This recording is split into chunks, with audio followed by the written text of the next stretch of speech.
Thank you very much. Greetings from Australia, where it's springtime. So today I'm here to speak to you about something that actually the Japanese government sent over a group of people in 2011 to Australia. And they asked questions about cybersecurity and psychology research. And so at the time, I led them to the 3 or 4 people working in that area. But I quickly discovered, why wasn't I working in that area? And so I started to move my work and my research heavily into behavior. So thank you for that Japanese delegation in 2011. I won't be speaking to you today from any one perspective, not from my role as a professor, as an author, as a champion of human rights, or as a cybercrime investigator. I'm going to be sharing only my opinion as a person. When I first moved to Australia, I arrived via Canada, via Hong Kong, where I had worked previously. And I went to the famous Bondi Beach. And at that beach, on my first time to a beach in Australia, I saw this man on the left. And I thought, oh my goodness, where have I moved to? This is so bad. Later, I found out that he is Sacha Baron Cohen, a very famous actor.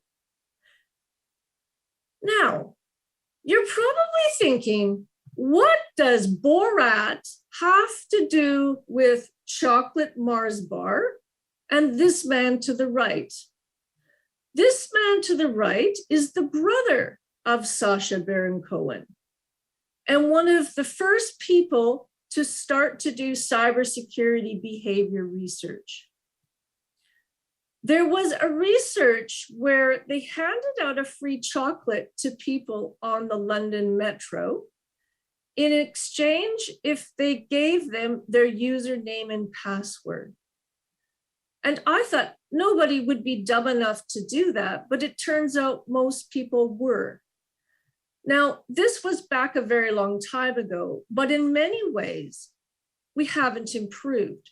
So what I want to talk to you today is about the following thing.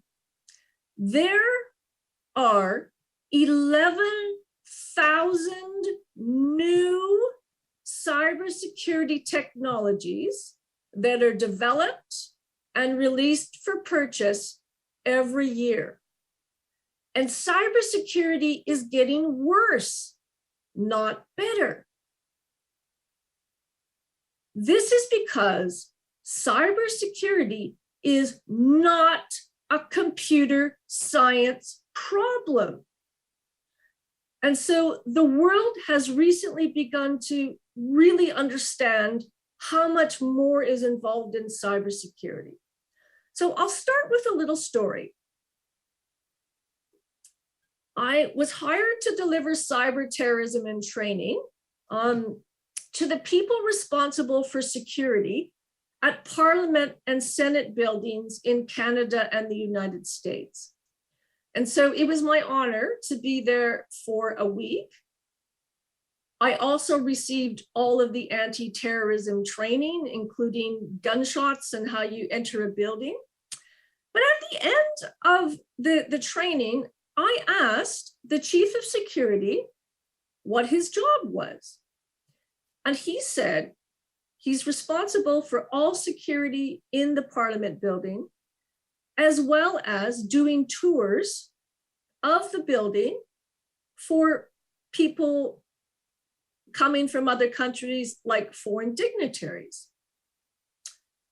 So I scratched my head and I said, can you take me on the tour that you do?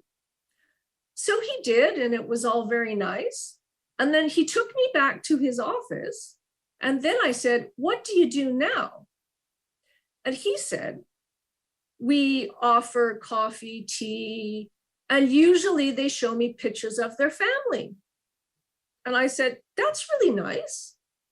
I said, how do they show you pictures of your family? And he said, often they give me a USB. And I went, what? A USB? Why wouldn't they take out their mobile phone and just show you pictures of their family on a mobile phone? He did not understand that they were putting malware on his system. And so we only have to look back to two really serious issues in the last 10 years that have come from USB. And that, of course, is Stuxnet's worm that slowed down the spinning of the uranium, which destroyed the nuclear program in Iran or delayed it for several years. And then, of course, it was an espionage situation in Mar-a-Lago as well. I put in a USB and it spread from there. So what we decided to do was something a little bit different. I am very lucky in that I get to travel extensively in the world for my job, not during COVID, but before COVID. We took 50 USBs and I put them in airports all around the world. So I left them there and people picked them up. And when they put them in their system, a message popped up and said, you really should not plug in USBs if they're not yours. And you really should not buy cheap USBs ever. And then we told them all the risks. Now, when they plugged it in, that USB sent a beacon signal back to us. At that point, I asked the person to email me and then to take the USB and drop it off in a different airport the next time they flew. Now, the vast majority of people who picked up this USB were senior business people who put them into their computers. And so behavior really is as fundamental as any computer science program developed in cybersecurity. The last USB I left was in Malaysia right before COVID, and I haven't gone back since. So I'm looking forward to dropping my USBs off again in a post-COVID world.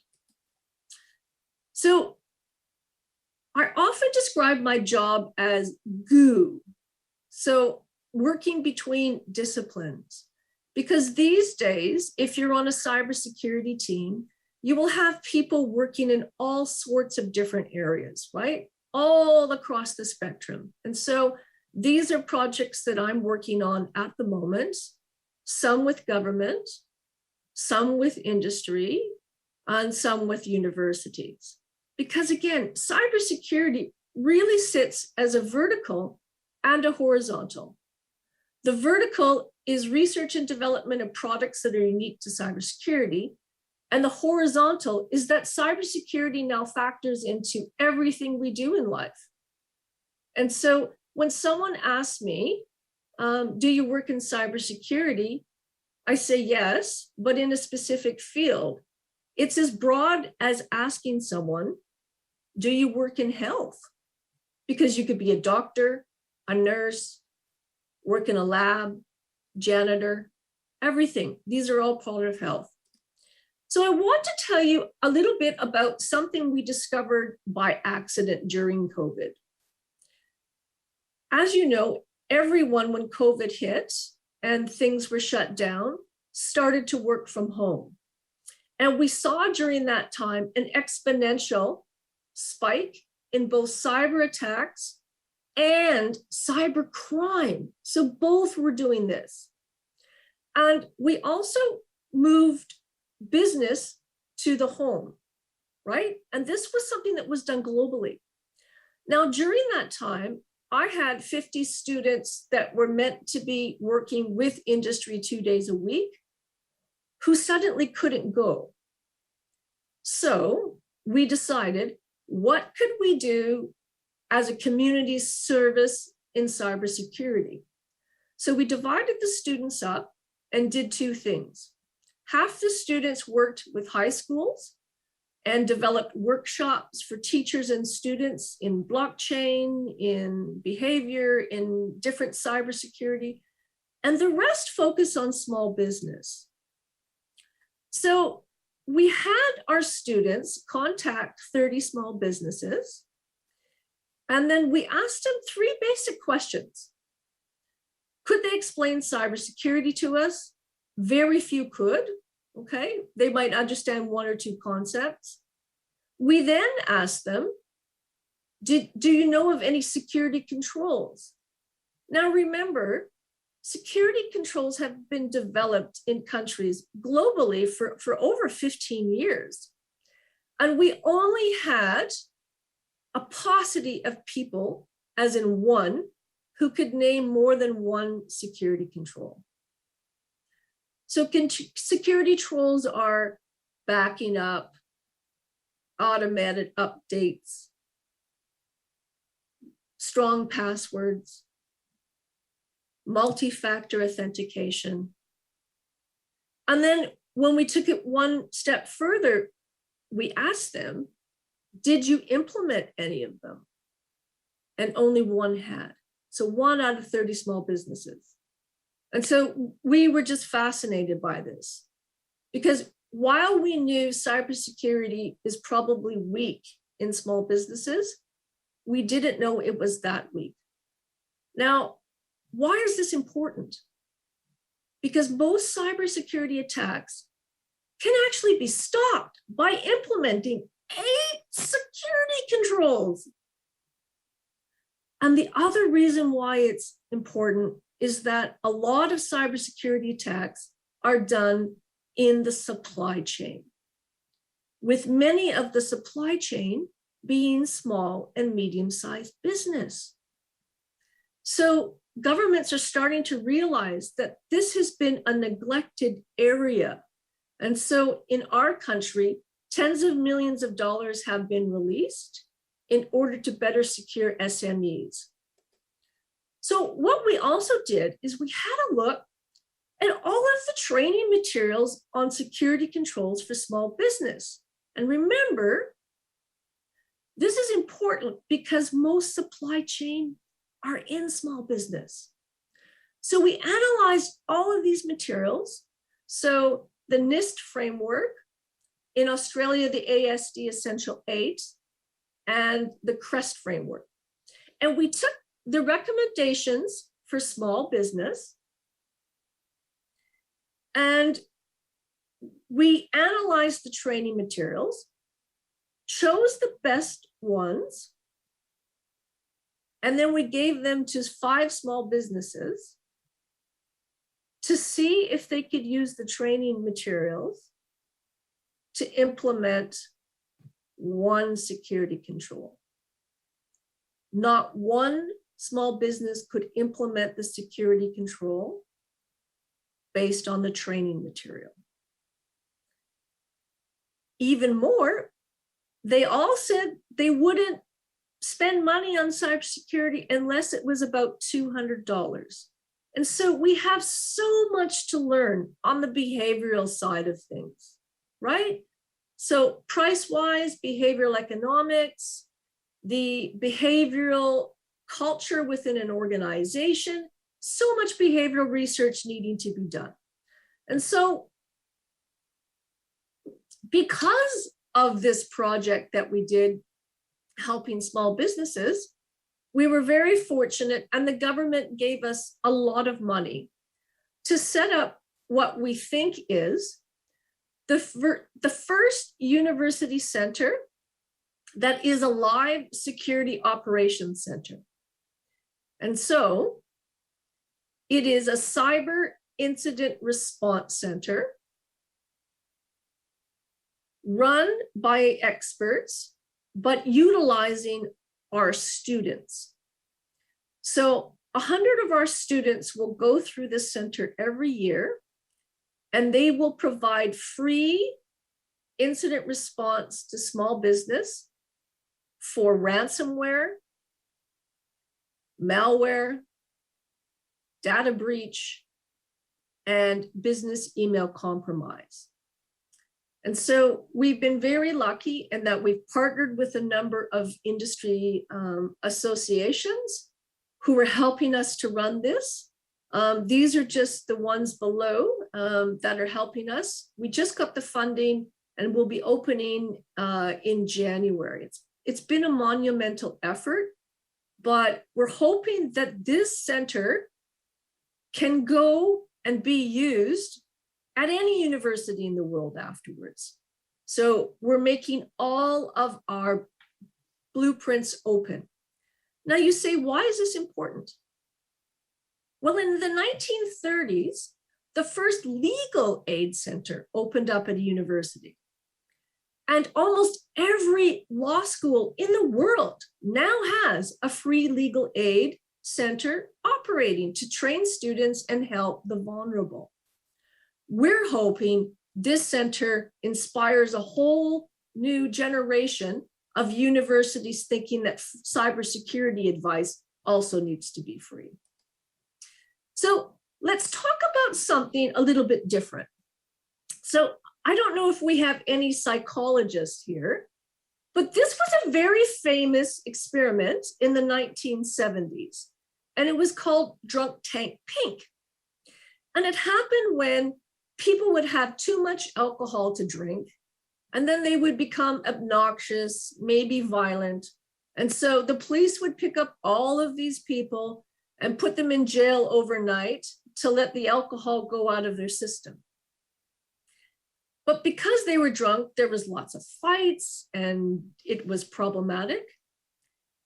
They found that if they painted jail cells this particular color of pink, it reduced violence by 80%.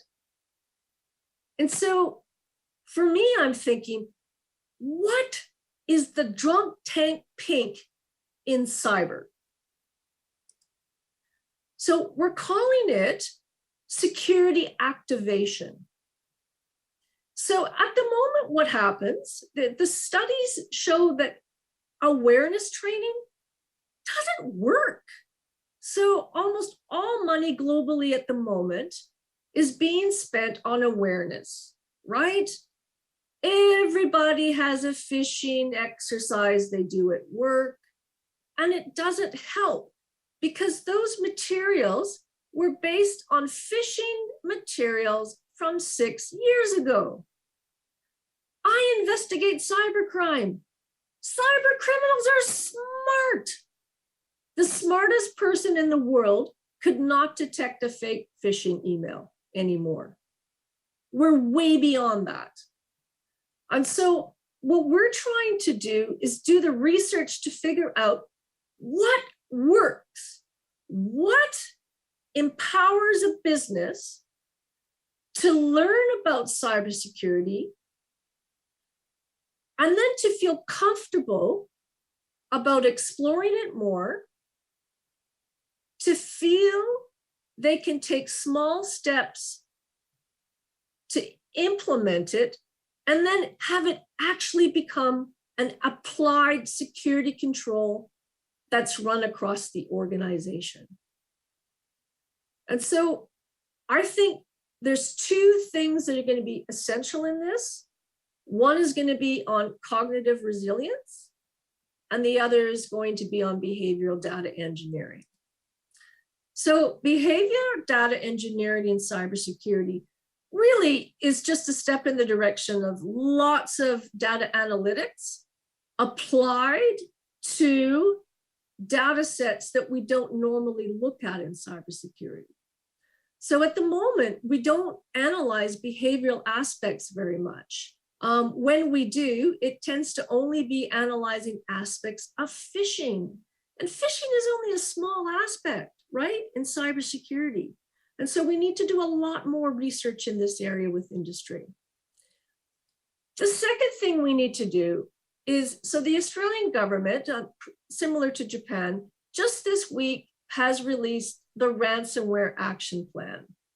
Finally, the governments have realized that cybersecurity and cybercrime needs to be coordinated by like-minded states. It is not a problem you can solve within your own country.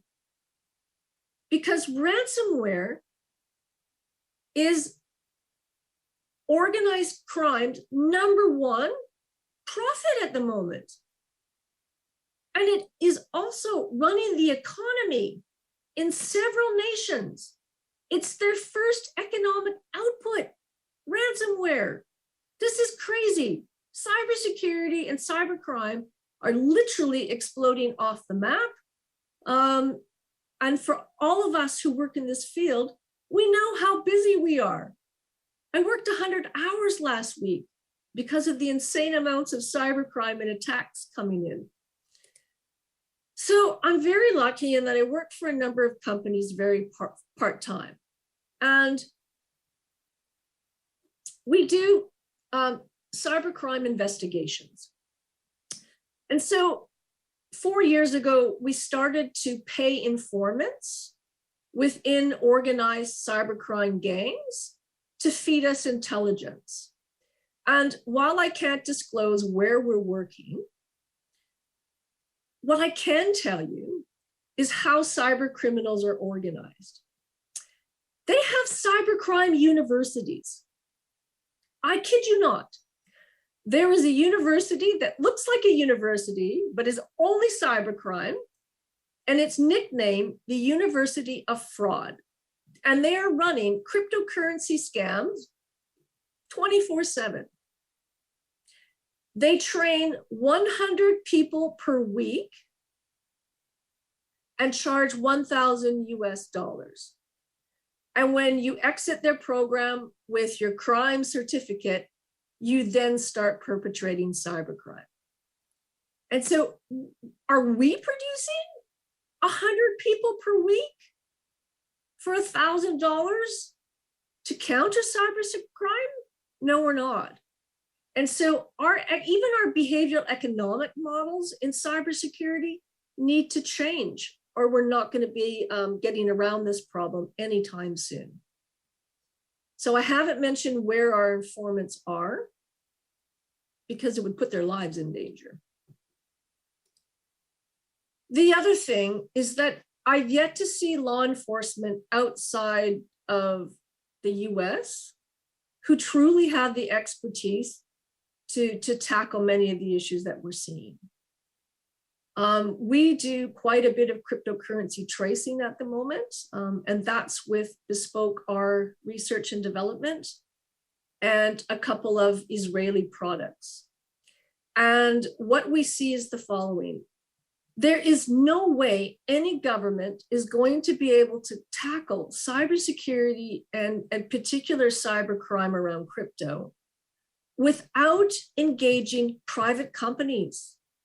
It's just not going to be possible for here and forever.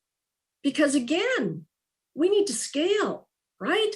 Scale from a few people to that model where we're producing as many experts as the criminals are. So I'd like to leave lots of time for questions. So what I want you to do is think, what is the safest mobile phone?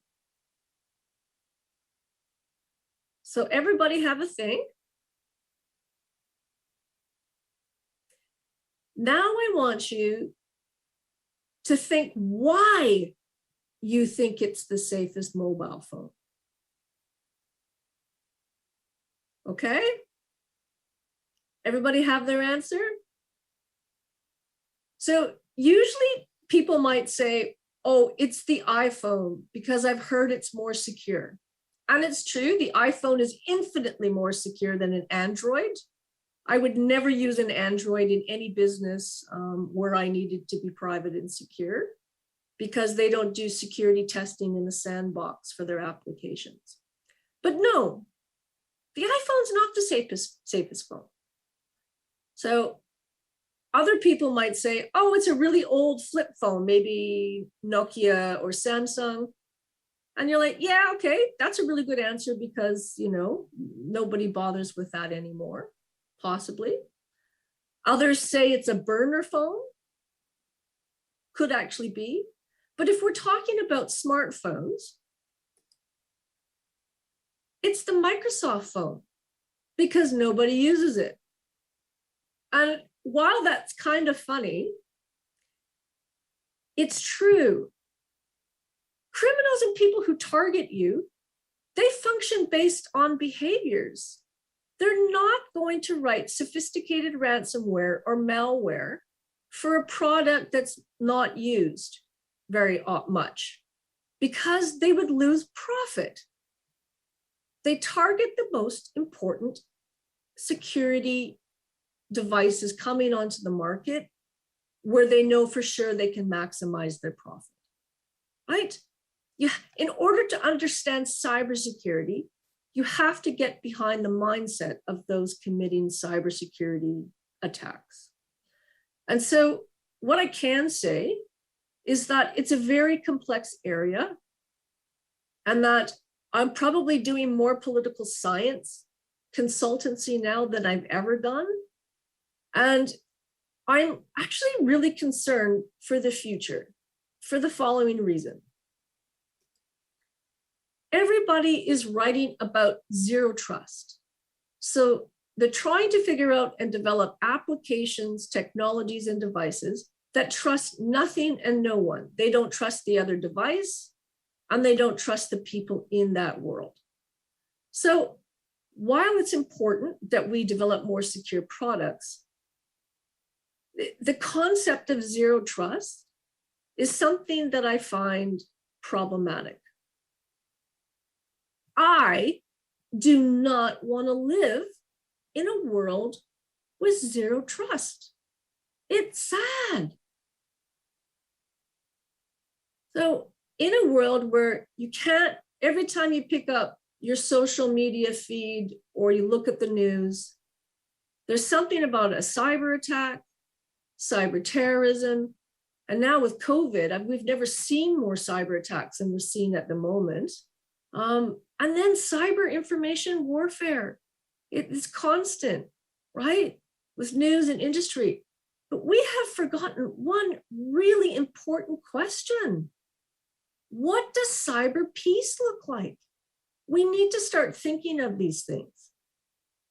Otherwise, we're going to be a slave to cybersecurity in perpetuity. And it's a world I don't want to live in. So I'm sorry if this talk was a little bit depressing. The good news is that, look, teaching as many students as I do at the moment, and many of you would as well, I can say that there aren't a lot of senior people in cybersecurity, but there's a lot of really talented juniors coming through that pipeline. And so I don't think it's always going to be a rush to catch up with cyber criminals. I think we're learning and getting better as we go. But in order to do this well, we're going to have to collaborate much, much, much more. And governments and industry are going to have to start to think in an agile way and be open to changing quicker. Because at the moment, we're not. So on that note, thank you to the organizers and for all of you listening. I have time for questions. Arigato.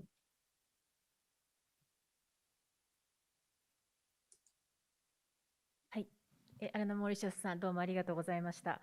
それでは質疑応答のお時間とさせていただきます。今年の質疑応答は感染防止対策上スタンドマイクを設置いたしますので、そちらまでおいでいただければと思います。それでは質問あります方、挙手をお願いいたします。では一番前の方ですね。スタンドマイクはどちらに、そちらの壁際にお願いいたします。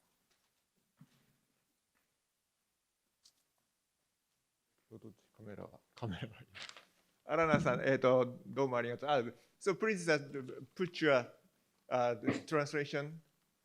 So I'm talking you in Japanese.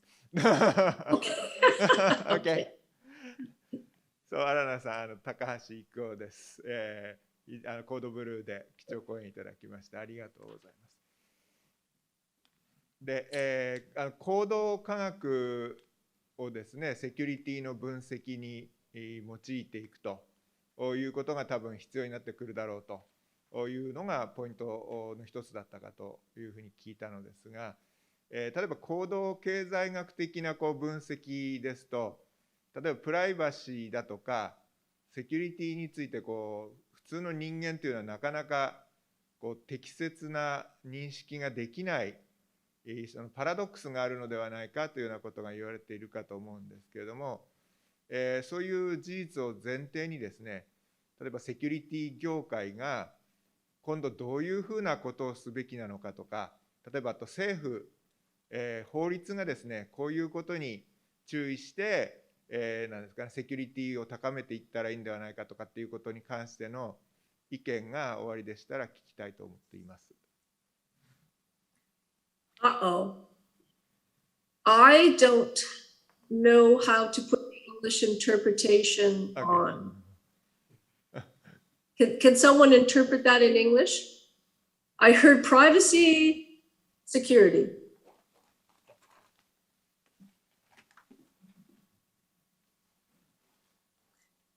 How do I choose my English translation channel? Oh, okay, just wait. Okay, now I have it on. Try again. Sorry. Okay. So that probably that there is some kind of paradox if you are using that. So that the behavioral science into information security area, then probably you can find that the usual person cannot perceive the appropriate risk of cybersecurity and privacy. And probably that's security industries or the government or law have to do something to just making the good balance of the information security and the actual risk. So if you have some idea about how to get the optimal balance of such kind of risk and such a security activities, please let us know about your idea. That is a good question, because balancing is almost impossible. At the end of the day, you have to choose as a society and a business, which is more important. Now, privacy and security are highly related. And so you tend, if you have good privacy controls, often that will take effect with good security controls. But should this be on the user? I think it's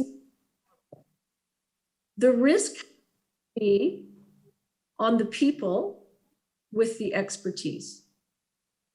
And so we're starting to see a change where internet service providers, for example, or banks, feel it's their duty to assist their customers with cyber attacks. Are sponsoring our center because they have such high demand from users to learn more about cybersecurity, and they don't have a model to provide thousands of hours of training to those people. So while there are good materials online, they're not always accessible to people who start and know nothing about cybersecurity. The one thing we don't do well in society is we move everything to a chat box and automate everything.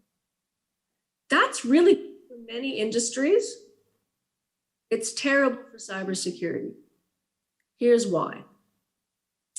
When you get hit with a data breach or ransomware or business email compromise, you want to talk to a human, not a robot. So what we find is clients will fall and they'll be crying, like literally crying. CEOs of businesses realizing they've just sent $12.1 million to a false supply chains provider. And so there's this notion of shame, you know, whether it's large business or small business or individuals. And what the message has to go out that you should not be embarrassed because this happens and could happen to anyone. I hope that's a question. If not, respond back. We can go from there. I do a lot of work in privacy engineering at the moment as well. Okay, thank you.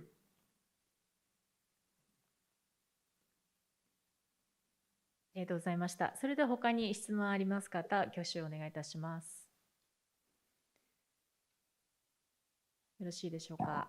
オンラインの方も大丈夫ですかね。はい、それでは本講演はこれにて終了させていただきます。アラナ・モーリシャスさん、ありがとうございました。